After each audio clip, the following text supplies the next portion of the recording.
So hi guys, and this is Virad and you're watching my channel Hydrogenated Atom. So today I'm gonna give you some tips about the PC cooling. So without wasting time, let's get started. You've been witness to way too many of such incidents, and with the dawn of the age of PC and smart devices, you have seen more such incidents happening.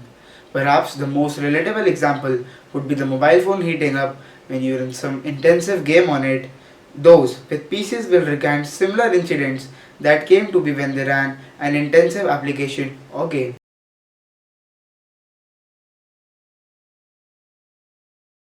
It is a fact that coolers operate on the principle of physics, and for that reason, the basic design of a cooler are more or less the same. Your average mainstream Intel Core i3, i5 or i7 and AMD Ryzen 3, 5, 7 CPUs tends to start about 40 voltage TDP and peak to 105 voltage TDP. Sometimes the peak limit can be further up, though sockets for these mainstream CPUs are practically the same for a particular company.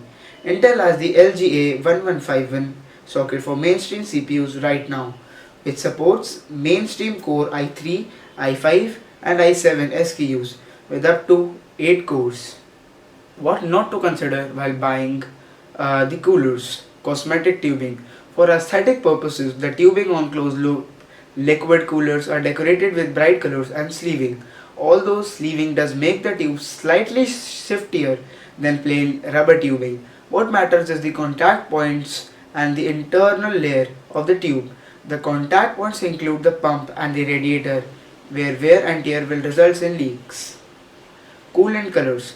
Cool color is the added for the coolant only to make it look cooler and not literally. So don't consider the colors of the coolers to and compare the cooling methods.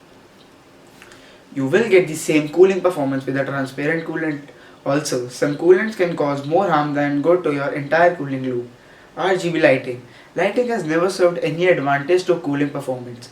RGB lighting is being slapped on everywhere, even on CPU and GPU blocks.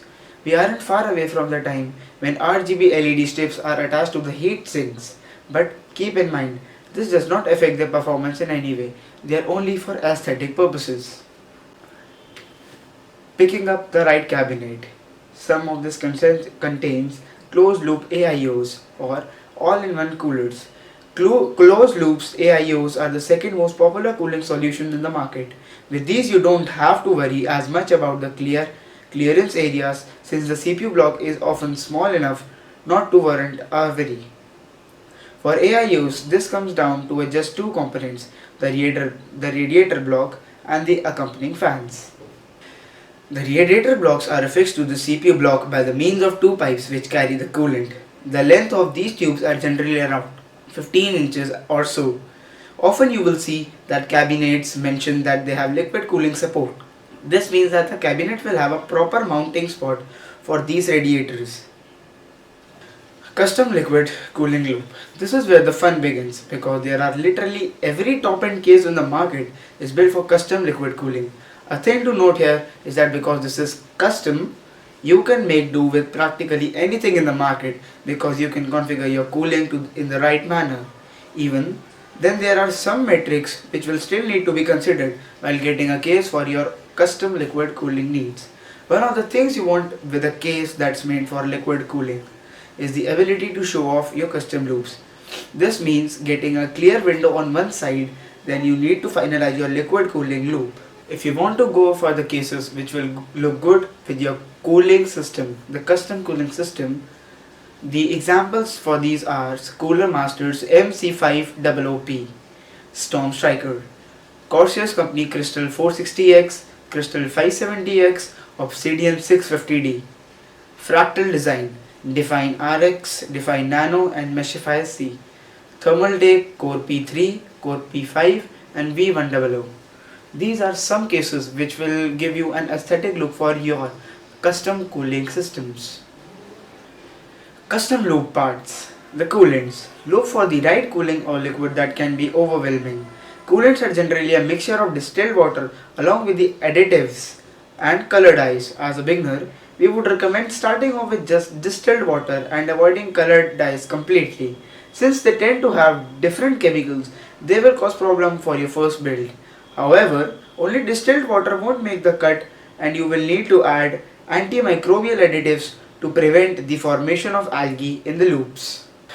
The right fittings. Going through all the fittings involved in an open loop liquid cooling system can be also overwhelming.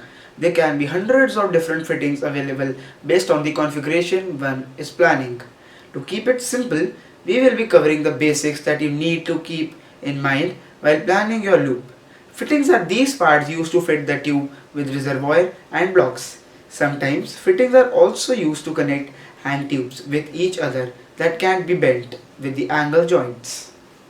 You will find compression fitting and used on hard tubing. However, compression fittings can also be used for soft tubing as well.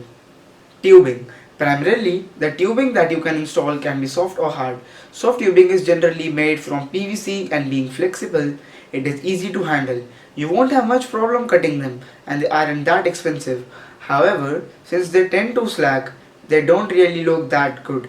This is where hard tubing comes in. They offer insanely good aesthetics on a build system because of the numerous bends that can be created throughout the loop. At the end of the video, I'll give quite a budget for the builds or parts you need to build your PC cooling system. And here comes the most important thing of your system, the leak test. While you're filling up the loop, you should start preparing for a leak test. This is to ensure that there aren't any leaks before you power your system. You have to be cautious while you're pouring the fluid with the pump turned on. The best way would be turn it on at intervals rather than keeping it powered while you're pouring. When the reservoir fills up, jumpstart the pump until the reservoir is almost empty. Liquid nitrogen. Starting off with probably the most popular one in extreme cooling is liquid nitrogen. You must have already seen pictures or videos of overclockers holding a thermos and pouring a liquid into a cylindrical over a motherboard. Also called LN2 or just nitro, the liquid needs to be constantly poured in the CPU pot in order to maintain a constant temperature. The reason LN2 is used for cooling is at extremely low boiling point at minus 196 degrees Celsius. Hence, as soon as it is out of the container, it boils up in the room temperature. This is why it has to be poured continuously into the CPU pot. Liquid submersion. If you had the privilege of attending PC Component Expos or conferences, you must have come across crazy PC builds that don't make sense at all. One of them must have been systems completely submerged under water where the CPU is bubbling. However, that isn't water, but a special liquid called Novak by 3M. It is called immersion cooling, which is actually targeted towards the data centers. On the other superior expensive Novak liquid, you can use another liquid to submerge your system, and that is oil, preferably mineral oil. It is not conductive and offers a high rate of heat transfer. Geothermal cooling. Another extreme way of cooling your PC, not to extreme temperatures, would be taking the help of Mother Earth.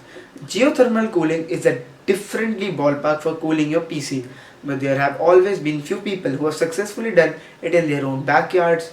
The principle is the same as liquid cooling. It could be either be just 4 feet below or even 12 feet. Sometimes you must also come across water at such depth. The heat exchanger, in this case pipes in several loops, is buried at the appropriate depth. Guys, if you liked watching this video, please hit the subscribe button and don't forget to share my video with your all other friends who are tend to becoming gamers. I also suggest you to suggest me some tutorials that I will be making for you in the nearby future. So till then, subscribe my channel, like the video and turn the bell icon button so that whenever I come online, you get the notification. Thanks for watching guys, and I appreciate that.